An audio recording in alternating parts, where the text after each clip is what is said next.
Hi, I'm Ben. And I'm Carl. And you're listening to Secret Sonics. Honest conversations chock full of tactical advice to help you build your dream career in music and audio. Whether it's skill development, mixing mindsets, personal branding, or work-life balance, we talk about ways to help set yourself up for success in the ever-changing music industry. Let's get started. Hey, Ben. Oh, wait, no, hold up. Hi, Ben. Hi, Carl. I can't say hey. That's blasphemy. It just gets funnier and funnier every time. Does it, though? I don't know if it gets funnier, if it just gets stupider. It gets stupider, but it doesn't get old, you know? Just we'll apologize to the listeners. So we talked a little bit before hitting record about what to talk about today. So a couple episodes ago, we talked about how we needed to do an episode about outreach because I am a dork for it and I do it all the time and I teach it, and I have a weird obsession with figuring out how to do it in an effective way. Isn't it one of the goals also for 2024? Yeah, it's my big goal of starting 1,000 conversations in 2024. I'm a little behind, not too far. I'm like 4 days behind schedule. I think I'm technically on schedule for the year, but I'm a little behind on my 3 a day because I was sick for the past week. But the thing I wanted, or the reason that I wanted to talk about that today is because I feel like crap. And that might seem kind of weird, but doing cold outreach is something that a lot of producers and engineers have hang-ups about, right? It's something that's either uncomfortable or intimidating or stressful. And for a lot of them, if they do it at all, they only do it when they're really in the zone for it and really in the mood for it. But to really make it effective and useful, you have to build a habit and just get into that habit and do it regularly and consistently, not just when you're feeling good and not just when you're feeling up to it. So that's why I think talking about it while I feel like crap, I think hopefully will inspire people to know that, no, this is something that you can do every day, any day. It doesn't have to be just the few days when you're feeling up for it. Yeah. So I wanted to just say that this episode is going to be a bit of a Carl is the professor today kind of an episode, because it's definitely Carl's wheelhouse. And it's something that I've learned a lot from him about, and I've thought about a lot and talked with him about a lot, but not something that I've actually done a lot because I haven't been, as you said, inspired to do it. And I'm right now in one of the least inspired times of my life, being, in Israel in 2024. It's just been extremely difficult to be inspired to do pretty much anything. So I'm at this stage of my life where I know what I need to be doing in order to get more, mixing work through the door. But at the same time, I've never been less inspired to hop on, Instagram and start messaging people out of nowhere, so to speak. So, or actually, so yeah, that's a little bit of a, framing for this conversation for the audience. So the first thing I'm going to point out that you said is that you don't want to send messages to people out of nowhere, right? And I think that's the big shift in your approach that I want to make you have, and that I hope people that are listening to this or watching this get out of it, is that it's not out of nowhere. It's coming from a place of genuine creative interest, right? So, I mean, from them to the person you're sending it to, if they feel like there's no connection to you, then you're doing it wrong. And that connection that you can have with them could be mutual musical influences. It could be sometimes actual just mutual friends. It could be other, maybe certain stylistic things that you're just really drawn to that they're also really drawn to. You'd be surprised how many things you can find in common with the artists that you want to reach out to. And I think a lot of people, when they are hesitant or intimidated by doing cold outreach, it's because they feel like they don't have a friendship connection yet. Common ground. Yeah, they don't have common grounds in the same sense that they might have common ground with somebody that they physically met in person at a show, right? But there are so many more other ways that you can find common ground with somebody. And I think if you are able to take a step back and look for common ground outside of just physical proximity, Yeah. you'd be surprised how easy you can make it to actually feel not just confident when starting a conversation with someone that doesn't know you, but also making them feel confident and empowered and compelled to want to engage with you and have that conversation. Yeah.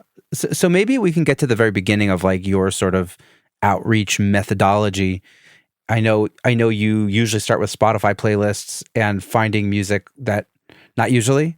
Sometimes That's like a I I know that's one way that you do it. that's Least. one way, yeah. So there's a couple ways. Without getting too specific yet about how I find artists, just generally what I'm doing, no matter who I'm trying to reach out to, whether it's somebody that I find through a Spotify recommendation, or it's somebody that followed me on Instagram, or somebody that commented on a post by a band or artist that I've worked with. It's somebody that is like they're friends with or fans of an artist that I worked with.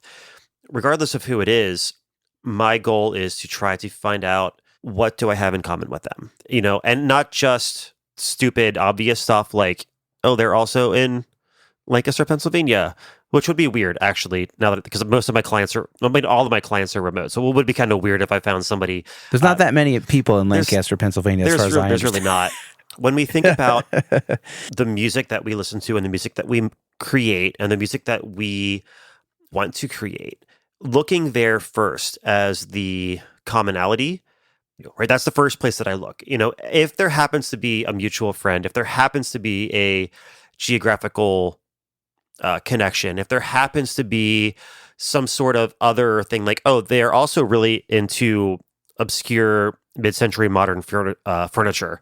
If those things happen to come up, cool, go with that. But even then, I'm also finding really great musical common ground, because if I can't, I shouldn't be reaching out in the first place. If I can't tell who their influences are, if I'm not inspired by their music and find something to genuinely want to compliment them on, or something that I want to ask them about or talk to them about, I shouldn't probably be reaching won't out like in your the first mixes, place. right? Yeah, well, not even that. Like, I'm not going to like their music, right? That's the thing is always trying to find common ground, not necessarily for the purpose of using that as the icebreaker to talk to them, but using that as something to confirm whether or not I feel like I should reach out to them in the first place. Like there are a lot of people that will follow me on Instagram. Not a lot. Like, I don't have a ton of followers, but like, I'll have people that follow me on Instagram, and every single person that follows me, I'll go to their profile and I'll try to figure out, do we have something in common? Or is this just like a random person? Is this just like a jewelry store bot, like whatever it is. And the people that I think, oh, we probably have something interesting that we could talk about, those are the people that I reach out to.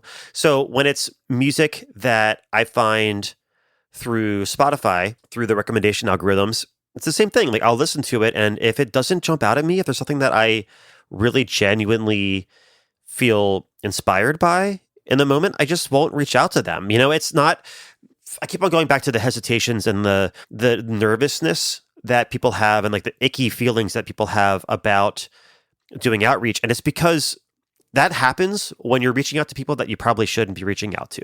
And when you're able to come to a deeper understanding of not just really what you want out of your career, but also who are the people that you want to help, who are the people that are going to find the most value in what it is that you bring to the table, all of a sudden, it makes you excited about doing outreach, because you're only reaching out to people that you see that connection, you find that connection.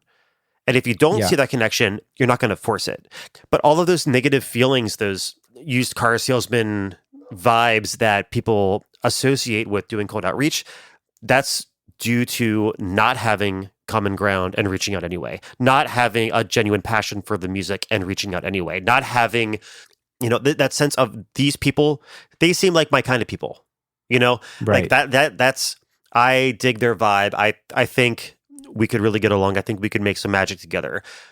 If not seeing that and reaching out anyway, that's the problem. And I think that's what most people associate cold outreach with, because so many people in other industries, that's how they do cold outreach. Right.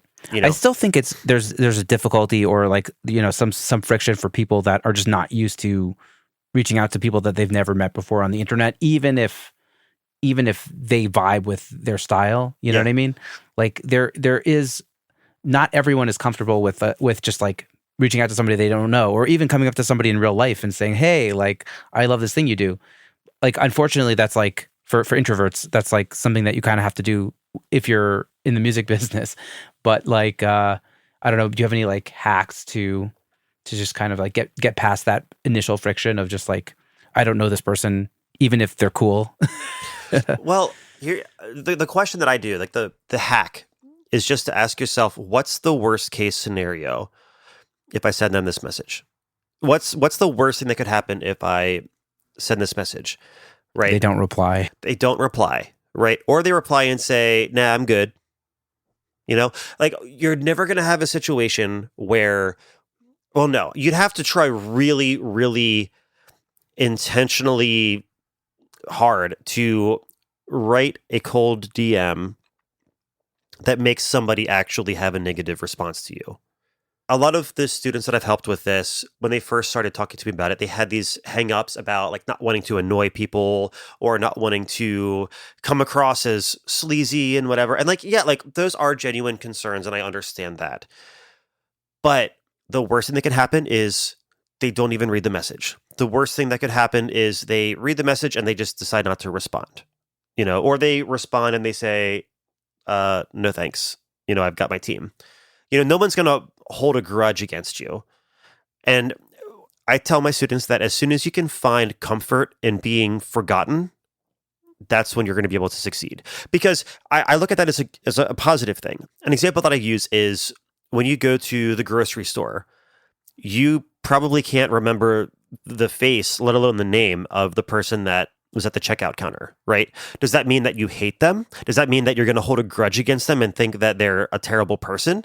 No, like not at all. Like it's just not. Yeah, I think people are just like too in their own heads that like, because all you experience in this life is your own personal experience, right? Your own consciousness is the only consciousness that you know about, actually, right? So you just assume that everybody else is focused on you, but that's like can be further from the truth. Right? Everybody's in their own worlds, focused on their day and their shit, and like the worst case scenario, like you're just like a tiny little speck that's just like, okay, like I don't need this right now, bye bye.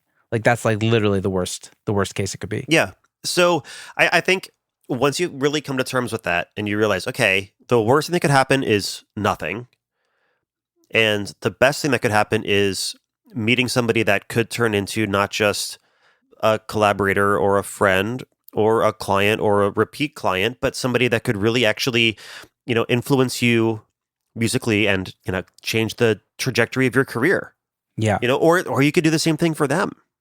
Right? So there's so many positives to it and not really many negatives. The only negatives would be if you have a fear of getting rejected, if you are uncomfortable with being told no, right? But if you have that fear, if you're uncomfortable with that, like you're not going to make it very far in this industry anyway, realistically. Yeah. Like you need to lean into that. You need to lean into that. Like everybody, you can't be a freelancer if you're just too uncomfortable with that stuff. Like if you want to find any semblance of success as a freelancer, you're going to have to move past that.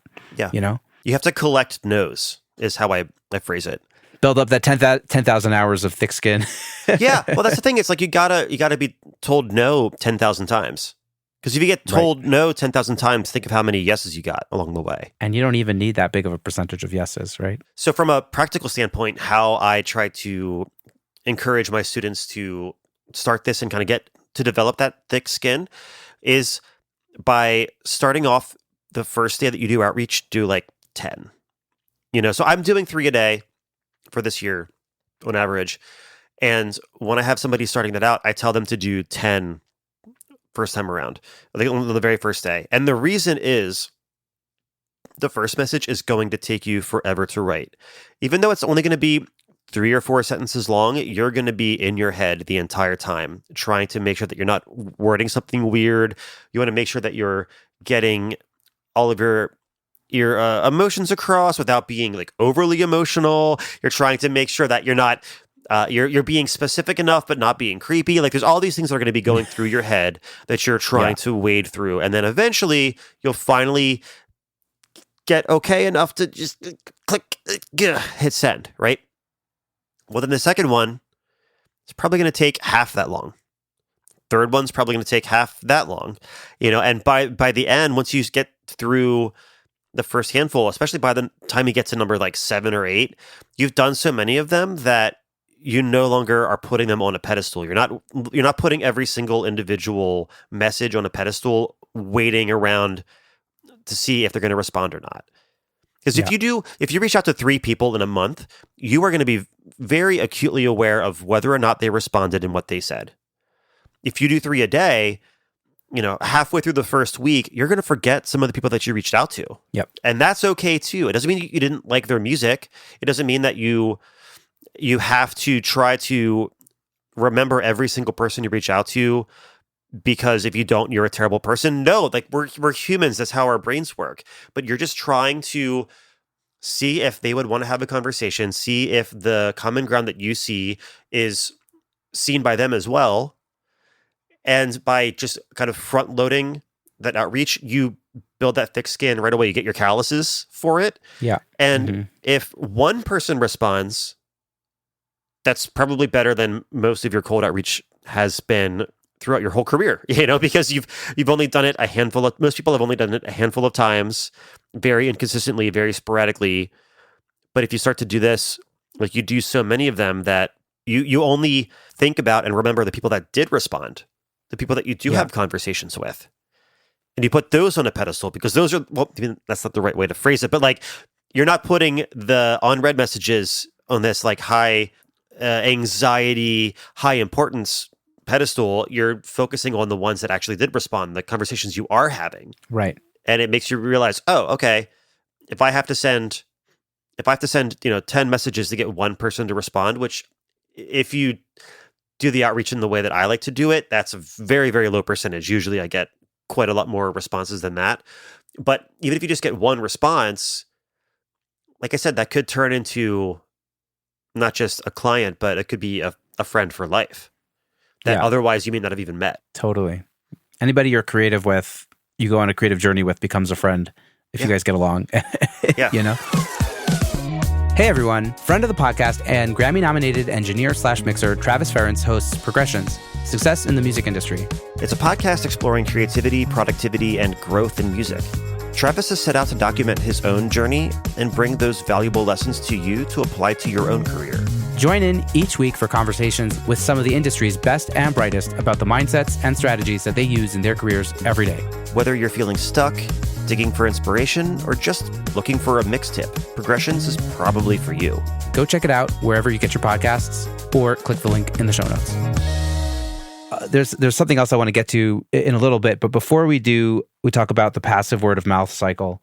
I want to talk about maybe making it become a habit so that it's easy to do even when you're not inspired, because you kind of were saying your impetus for doing this today is because you're feeling low, but you're doing it anyways. Let's talk about how to build up, I guess it's just habit, right? Like, I don't know. Yeah. How would you describe it? So the passive word of mouth cycle, how I describe it, and this is something that I feel like every part-time or full-time musician or engineer has gone through this at some point, where they're going through a slow period, and because of that, they can't be selective about who they're working with and who they say yes to. And because of that, because they're not being selective, those clients tend to be maybe lower quality clients or less aligned with your goals, less aligned with your passions. Like you're taking the projects for the money, which we've all done that at some point, right? But when you have a slow period and you can't be selective, you're doing a higher ratio of for the money projects than we would ever want to do. And when you can't be selective and those low quality clients are coming to you, they're also generally probably lower paying clients. So you're also not making as much money. You're definitely not making like your normal rate because you're kind of in a desperate situation. You're just trying to get paid. So gotta get through the month. You gotta get through the month, right? So you're putting this energy into more projects probably than you want to because they're not paying as well. And also the clients aren't very great. Whether I'm not saying that the music isn't good, but sometimes the music is not good, or they're just a pain in the ass to work with, or both, right? Yeah.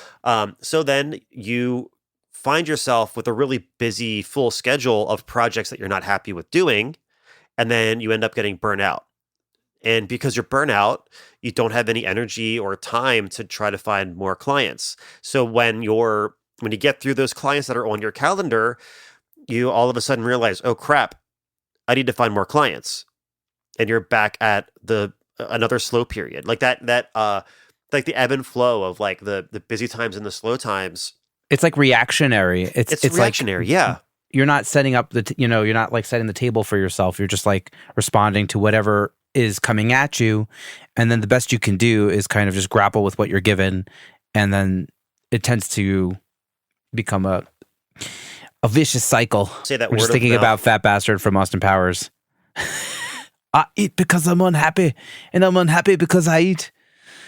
Yeah, that's How well do you remember that movie? No, it's been a long time, but that's exactly it. And I think that's why word of mouth, like passive word of mouth, is so dangerous, because an uncomfortably large portion of the people listening to this right now, I'm talking to you directly. If you rely on word of mouth for the majority of your business, you know how scary that is and how frustrating that is, because you can't control it.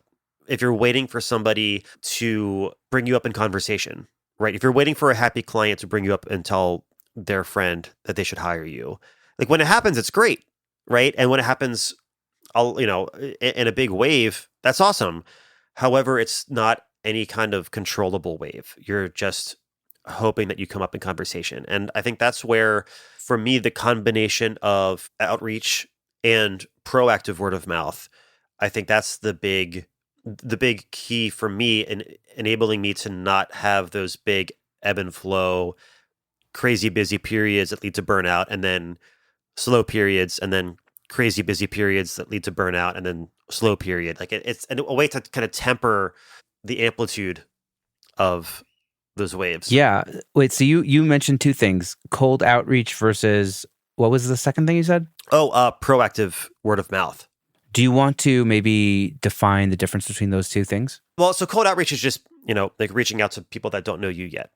Right. So that's kind of like what we've been talking about for most of this podcast. But proactive word of mouth, as opposed to passive word of mouth, is the act of creating content that gives your happy clients reasons to shout your name from the rooftops.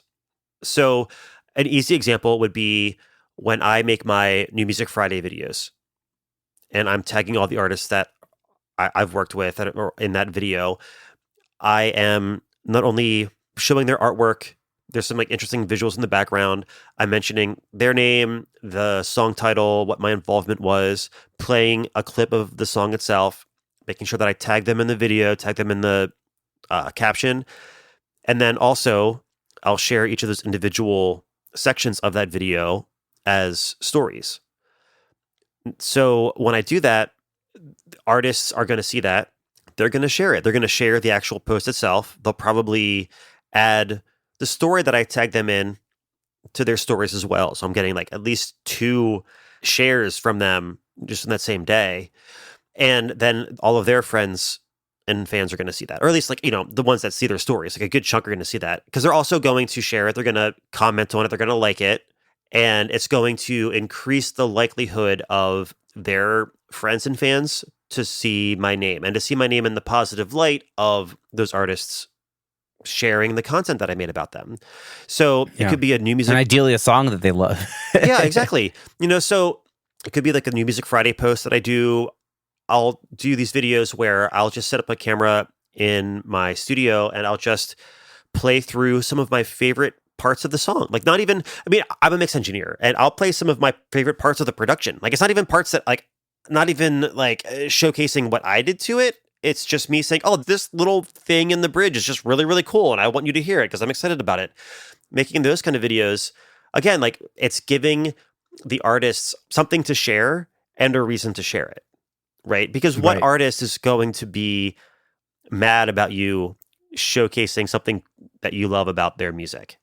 giving them a shout out. Like it's such a Yeah, it gives so much social proof for you also. Yeah. You know. So much social proof, and it's just so easy for them to just like, comment, share, whatever. It's not waiting around hoping that they make a video about you.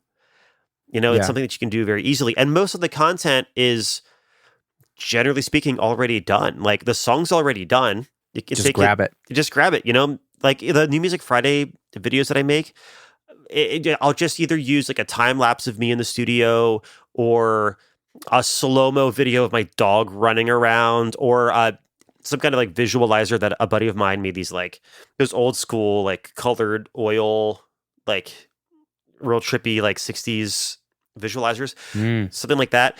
Like they're fairly low effort videos when it really comes down to it, but they have a big impact because not only is it giving those clients something to share and to get your face and your name and your music that you worked on in front of more people, but also it just shows your clients that you care. You know, like you're going, like, I don't have to do those videos. You know, Right. that's not part of my client agreement that I have to promote their stuff. Like, no, I'm doing it because I fucking love the song, you know, and I love those people. And when you can share that excitement and also make them feel appreciated and also give them something to get in front of their friends and fans who probably like similar music or make similar music, why would you not do that? So that's the big difference between the proactive word of mouth and the passive word of mouth. Passive word of mouth is waiting around for your name to come up in conversation, hoping that they recommend you. Proactive word of mouth is giving them reason to talk about you, giving them reason to share it, giving them reason to put your name in front of their friends and fans. Yeah. And to hire you again. Yeah. Honestly, right? I got very that was the most animated I got. And like I said, I feel like crap, but like, despite feeling like crap, that's this is how your passion. that's how important that is. You know, that is, yeah. It's so easy. And when producers or mixers or mastering engineers or whoever, like when they post just a still image of the artwork and it says, "Oh, the new song by blah blah blah is out now. Go check it out." Like, that is the laziest bullshit in the whole world. I'm sorry if anybody listening feels seen right now, but like it's so lazy and doesn't do any good, right? Like, because you're just making it about you, but not even in any kind of like meaningful way, right? If you can add music to it, talk about them if you want, even in the caption, like mention, you know, what it was like working on that song, like what was the emotional intent of it. Like there's so many things that you can do to make it more impactful and more meaningful. And the more impactful and meaningful you can make it, the more impactful it's going to be on your career in the long run too. All right. Yeah. Lots to think about Yeah. for the listeners Yes. and the co-podcast hosts. Amazing. So now that we've defined the passive word of mouth cycle and we've kind of gone through that and why we really need to be proactive, how about we talk about making things a habit and sticking to it and how you're able to do it even when you're not feeling like it. Like again, I'm probably less inspired than I've ever been. Like, how do I get into a habit right now to start doing something like this and just sticking with it through thick and thin, even on your down days? Like, how do you do that? I mean, honestly, the non-answer answer is going to be the same way that you build any habit, by intentionally doing it every day, right? Like, whether it's people that go to the gym and then even if they feel too tired, they still get up and they still go because they know that there is going to be a good feeling, like a benefit to it at the end of that workout. They know that their day is going to be better. They know that not just their overall health is going to be better, but they know that there's going to be that rush and that positive feeling that they're going to have at the end of that workout. So they know how that's going to affect the rest of their day. And that's the same way that I look at outreach. I mean, you could, from a practical standpoint, set aside 30 minutes a day to send 3 messages a day. And I don't take even remotely close to a half hour to do 3 messages, right? I am just telling this to people that want to get started. To do that, set a specific 30 minutes a day or whatever you want to do, but protect that time in the same way that you protect the time that you have for mixing or for producing. You set that time aside, and that is what you are going to do. You're going to do outreach for that half hour. And if your Right. goal is to Blocking do, your calendar. yeah, blocking your calendar and making it an active, intentional part of your schedule. And once you start doing it, after the first couple of days, it's not going to take you a half hour to do it. I could probably do 3 messages maybe in 10 minutes, like 3 good, thoughtful, intentional messages because I do it every day. And it doesn't take that long to get that quick with it. It just takes doing it to get there. Right. And this kind of goes back to our first episode. We're talking about like input habits or input goals, right? Rather than output goals. Exactly. And that's why my input goal is to do 1,000 conversations this year, or just to try to start 1,000 conversations with new people this year, because I can do 3 a day. That's totally manageable. And I know that if I start by doing that, I'm going to be able to achieve the goal. If I just look at it as just the goal of doing 1,000, that's terrifying. That sounds like a crazy amount of conversations, but 3 a day, that's a lot more manageable. And even if the first 3 are a little tough for you because it's new and you're in your own head and you're your own biggest critic, getting through the first couple of days, you start to realize, oh, none of this matters. In the existential self-doubt sense, right? It matters a lot in the sense of you being able to reach new potential collaborators or clients or friends or whoever, or to weed out the people that you realize are not going to be a good fit, which is just as helpful. But you're not going to worry about every single response, because if somebody doesn't respond to you, that's what doesn't matter. Like, who cares? Right. Like, they're not holding a grudge against you. They just didn't respond, or they didn't read it, and whatever, that's fine, because there are 30,000 new songs coming out every day on Spotify. So wow, there's always going to be more people to reach out to. Right.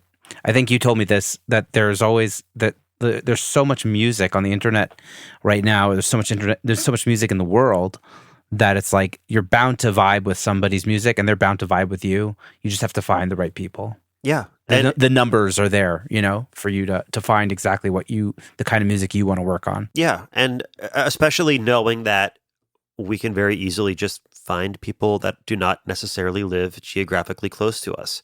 If this was 1995 and I was trying to do the same thing, it would not work, right? I mean, besides the fact that internet was not very good, but just the idea of collaborating remotely just was not a thing. Even like 5 years ago, it was doable, but pretty clunky.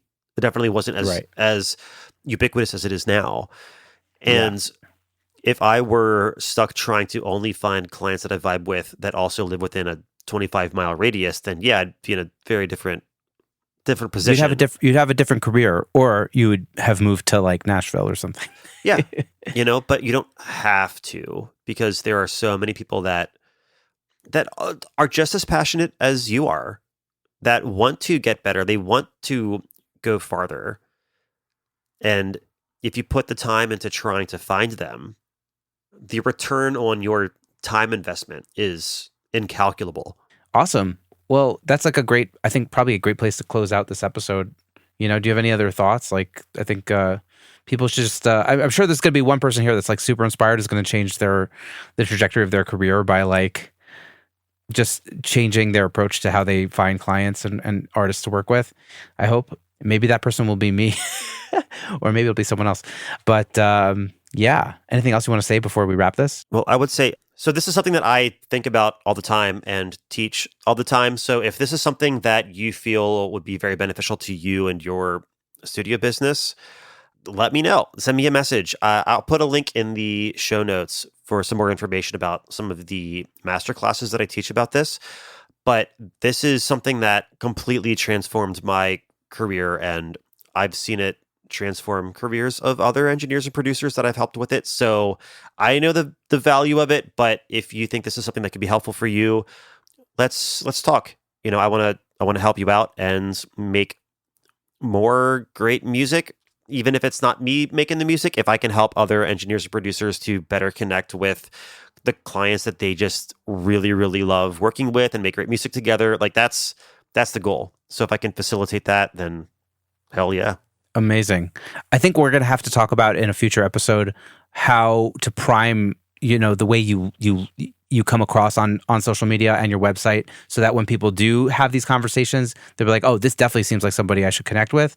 I think that may be a future episode. Yeah. Maybe I'm like teeing us up for another kind of sort of marketing sort of episode. Totally. This doesn't happen in a vacuum, right? Like this happens in like the context of what you're doing and what you're putting out into the world. The analogy that I use is that sending these messages, sending the cold DMs, that is planting the seed. But your social media content and your website, that's the fertilizer that's going to nourish their sense of what it is that you do, what makes you click, what is the unique thing that you bring to the table. And then follow-ups are the watering can. So outreach on its own, like, yeah, you can plant seeds everywhere, and some of them might just by chance have been planted in a place with enough fertile soil and enough rain to work, but it's a piece of a bit of a larger puzzle, but it's all very doable. And the more that you have, that's like wild shrubbery versus a garden. yeah. Like we're doing like hydroponic gardening. That's the goal. Yes, love that. Amazing. This has been great. Thanks so much, Carl. Bye. Of course. Bye, Carl. Bye, Ben. We hope you enjoyed this conversation as much as we did. If anything here resonated with you, please share this or your favorite episode with a friend.